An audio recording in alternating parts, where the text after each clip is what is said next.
Welcome back. In this step, we will create a simple Spring Boot project and look at all the magic a simple startup project can provide. The way you can create a Spring Boot project is by going to start.spring.io. It's very simple. Start.spring.io. Just do a Google search for Spring Initializr. You should be able to easily get here. Start.spring.io. Once you are here, I would need to choose. I would use Maven as my build tool, Java as the language. You can use any version of Spring Boot which is greater than 2.0. I'll use 2.000 snapshot. I hope by the time you do this course, there would be a greater version of 2.0 as well. You can use any of those versions. And over here, I would need to configure a name for my project. Just like you give a class name and a package name to each class, you would need to give a group ID and an artifact ID to each Maven project. So I would go ahead and give that. So com in 28 minutes dot Spring Boot basics, and I'll call this Spring Boot in 10 steps. And to this, you can add startup projects. Startup projects makes it very easy to develop applications. We would want to develop a simple REST service, and to be able to develop a REST service, we need to use a web starter. So we will need to use Spring Boot starter web. So I'm adding a web starter. You can see that in here. So you can see that there is a web added in here. Now you can go ahead and generate project. Once you click generate project, a zip file would be downloaded to your downloads folder. What I would need you to do is to take that zip file, unzip it to any folder on your hard disk and note down the path to that folder. I'll click generate project. This would download a zip file. I have unzipped the zip file to a folder on my hard disk. In 28 minutes, getting started in 5 steps. Spring Boot in 10 steps. You can actually unzip it to any folder on your local hard drive.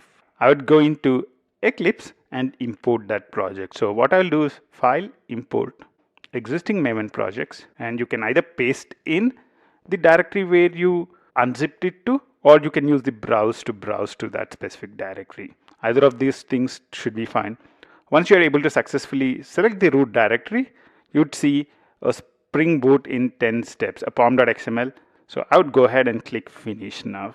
What would happen in the background is now Eclipse would look at the Maven configuration and start downloading all the other stuff that is needed. So you would see that it would start to download all the dependencies and all that kind of stuff. If this is the first time you're using Spring Boot, then this might take a little while. It might take a few minutes for the whole configuration and the creation of the project to complete. The entire thing has completed, and now if you look at it right now, this is the project which has been created. We have a folder called source main Java where all our Java code is. Source main resources is the resources folder. One of the files which would be there is application.properties. We'll talk about it a little later. Source test Java has the tests. Other than that, you should see a lot of Maven dependencies which are coming in. You can see that there are a wide variety of dependencies that are coming in right now.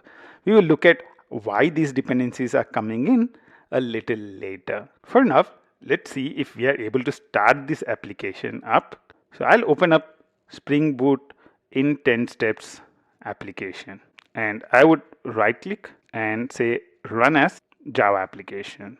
Actually, we have not really implemented any code as such, so there is nothing that is implemented right now. All that we are looking for is to see if the server has started fine or not.